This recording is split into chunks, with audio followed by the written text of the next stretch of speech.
How you guys doing out there? My name is Derek Johnson, co-founder of Strive for Success, and today we're going to bring a 4-part series to you guys to talk about teen sex.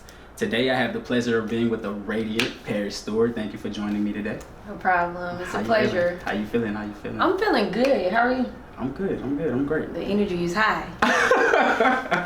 So with that being up, I wanted to bring this series out to our audience just to kind of give parents and kids an icebreaker or a formality, right, to talk about sex, right? I know that a lot of times in homes that we can be uncomfortable having these type of conversations, but they have to happen. And I think the worst thing that does take place is that they don't happen. And so a lot of times we can find ourselves challenged, maybe some parents, why some kids are turning out and looking and attention seeking the way that they are. So with that being said, let's kind of dive into the first part. Like, I wanted to open it up with just saying, like, when a kid is going through the maturation of wanting to have sex, I think it's important for them to know who they are. Indeed. So in knowing who you are, that starts off with not even just, people will say more so your name. You know, when you ask, okay, well, who are you? They say their name first, right? Right. Okay, so beyond the name, beyond the family, but beyond heritage and all of those things, what makes up a person? Right. The details, right? There you go. So characteristics, I would agree. you know? So with that being said, when you talk about who are you, I think that it's important to know who you are because it builds the foundation of you not being able to be easily taken or easily manipulated. So I think that us as a people, we have to go on a long journey of knowing who we are first, which that leads us to self-esteem and confidence building and all those different types of things. And so I think it's important for parents to kind of build that foundation and even having that talk with their teens or having that talk with their young kids of who you are. What do you possess? What do you bring to the table, right? And so the next thing that we want to roll over is like, what do you want to be? Like, who do you want to be, right? Oftentimes, let's just be honest, you know, you get out here in these streets and where we're from, I'm from Monroe, Louisiana, and oftentimes you can't quite attach yourself to an identity, right? So maybe you want to be popular, maybe you want to be a fighter, maybe you want to be the class clown, just things like that. So it's like you have to decide who you want to be early. What's your take on that? Or maybe who you think you want to be. Right. Because without knowing who you are first, then you don't truly know who you want to be, because your who and your what is influenced by the people around you more so than who you were, like you said, grounded to be. You know, just like we see on the movie The Help, you know, the affirmations that the maid was telling the little girl from the very beginning. You was smart, you was smart, you was kind, you is important. Those things, that's the root of it all when you're getting to the who in a person. You know, what, like I said, what characteristics you possess that's going to take you far, that's going to get you to be who you want to be, that's going to get you to where you want to be. Right. And so with that being said, I think it's definitely prominent, like having self-confidence. You talked about The Help. So instilling self-confidence in the youth or a teen early. How crucial would you say that is? I think that's the most important thing in building up a person into who they're going to be. Because I was having a conversation with a group of ladies once, and one of the girls, she kept saying, I'm confident. Everybody gonna know it when I walk in the room because you see what I got on, my posture, everything of that nature, you know. And I totally agree.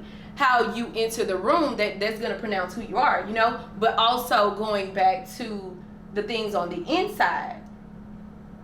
I think that when a guy recognizes that a girl doesn't have self-esteem, she can be easily manipulated, easily taken, especially baited, right? So I think that self-confidence and self-esteem are like so crucial, and that has to come from the source of the home, right? But then not also just your outer appearance, your inner, because, okay, say I'm so pretty, I'm so bad, oh, I'm so this, I'm so that. I command the room when I walk in, right?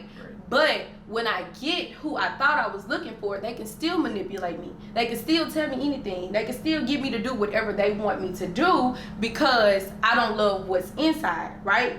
I don't know if I have a good heart. I don't know where I want to be, where I want to go, because I'm still so influenced by what people told me when I was younger about my physical. Nobody affirmed things to me about how important I was. Nobody told me that I was kind. Nobody told me to be ladylike. Nobody told me how to be a lady at all. Right. You know, so I think that we need to get deeper when we talk about self-esteem, because people can look in the mirror every day and they can say, I love me. You know, and they may love the outside. They may love their shoes. They may love the way they dress. They may love their wardrobe. They may love their hair, their makeup, their everything. But at the end of the day, they can't look deep inside and say, there's something to love. You know what I'm saying? Yeah, and I think coming from a young man's standpoint, like, we all not too often in times think that we can build our self-esteem by having all the girls, you know, playing sports with myself and having all the girls just building self-esteem. But on a higher level, that really was just a farce and being empty on the inside, right? Instead of, like I said, building myself, having my self-confidence, whether it be it sports or whether it be it education, being with my friends, being the best friend that I could be. And so when you talk about entering the sex realm, it's about, oh, what does she look like? We're talking about strictly physical, because you don't even understand anything with the mental. Yeah, yeah. Right? You know, so how important is that? And like, why would you say that you have to have self-esteem and confidence, especially for a young girl today? Because, like I said to begin with, anybody can tell you anything. Anybody can sway you. Anybody can manipulate you easily if you don't know who you are. If you're not grounded in something, anything can take you. Anything. You know, it's just like a storm. You know, if you don't build a house down good, I mean, or going back to the little three pigs, you know, huff and puff, they can blow down straw, sticks.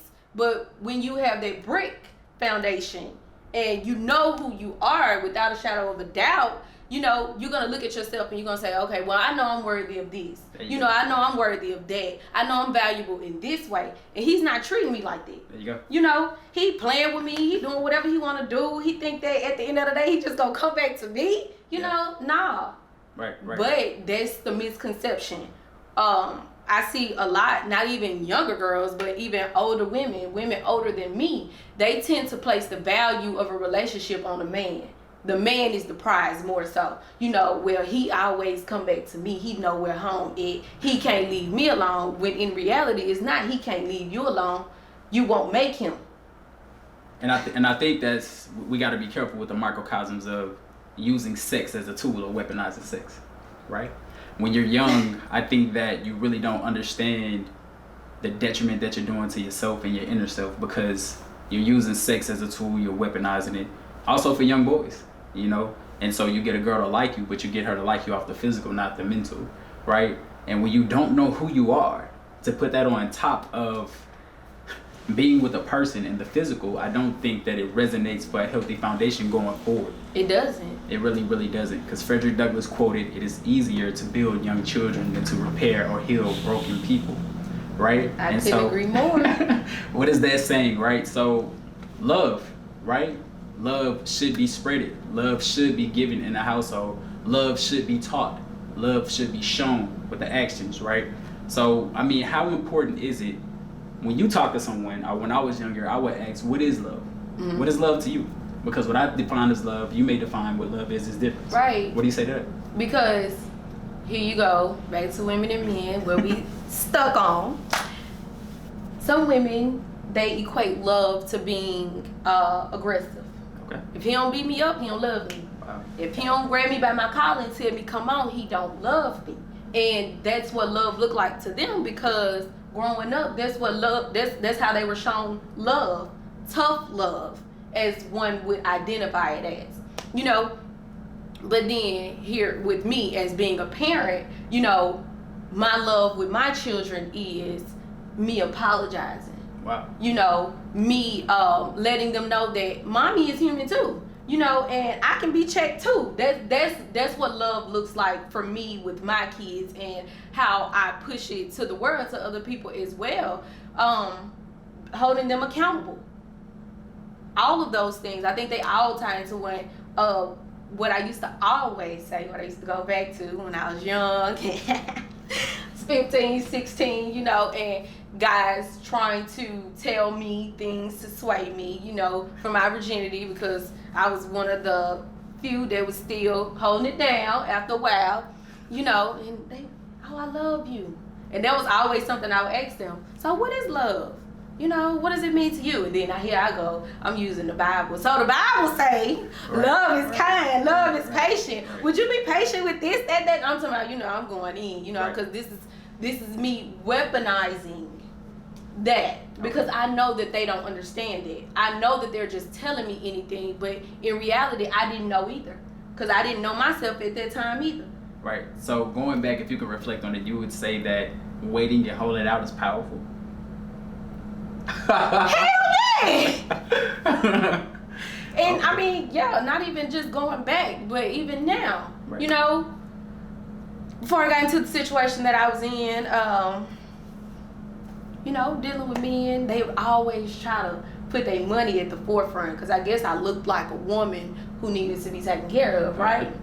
So, oh yeah, because I could take care of you, I could do this, I could do that, this, that, and the third. They money. So they thinking that the more money they spend, they put a down payment on some sex, right? Oh, I'm doing all this for you, what you gonna do for me? They thinking that that's the last resort. You cook for me. Yeah, you may have rubbed my back, you may have done this, but you ain't gave me your body. Right. And they feel like, and I knew that that's my power. He gonna keep on doing whatever he think gonna get me in the bed. There you go. And so, but to speak to that situation, some guys think that love is gifting, right? Out of our love language category. Some guys think that buying, right? Because that's maybe how they were shown. Coming up, getting the Jordans, getting the latest Nikes, getting the latest Air Max or the latest fashion, that's love. Yeah. So with that being shown to them, whether it was their father, whether it was their big time uncle that gave them those things, they felt like they had to take care of a woman. Yeah. Right? Physically by buying her things instead of maybe understanding what love is from her, right? Understanding what self-esteem is for her, right? So how crucial is it that love should be instilled? Where would you get that source from? If you can't get love from your house, what would you say, being a young teen, you need to have emotional outlets of getting love, be it from friends, churches, or just positive people? What would you say? Where would we get it from? Where would you get it from? Wow, that's deep. That's so deep, because that's just gonna lead to generations of people who don't have it. Yeah.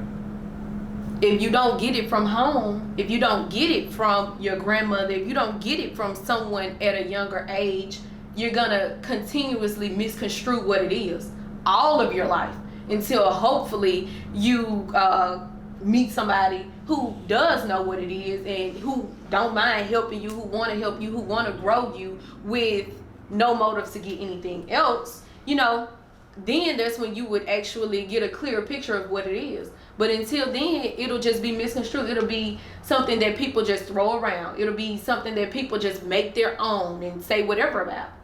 So you're saying that if you have self-love itself, that will give you the patience that you need to make it through to endure sex as a young woman. And even if yourself as a guy, when you're focused, to have the self-love, you know who you are, so you don't feel like you need to pursue that to feel whole. Would you say that? Pursue what to feel whole? Well, pursuing yourself, self-love, right? Mm-hmm. Having the foundations and just tying everything that we talked about back into the same foundation. Having that self-love, because that's really what this is predicated on. Right. If I have my self-love, I don't have to look for it anywhere else. Right. I don't need you to okay my cools. I don't need you to okay because I got you. Yes, I would agree. Right? You know, oftentimes we think that we can roll that into being popular because of who we're with and who we're doing. Yeah. But we got to believe in ourselves first, right? Yeah. But then, how do we get self-love if we never saw love in the first place? Right. So a lot of times, often we watch a lot of movies. We got Google, we got phones out here and tablets, right? But you know what? I think it's a decision that needs to be made, right? Not oftentimes, right? Hi guys, did you enjoy this series? Did you enjoy that talk? Some of the things that we talked about was self-confidence, what is love, and knowing who you are.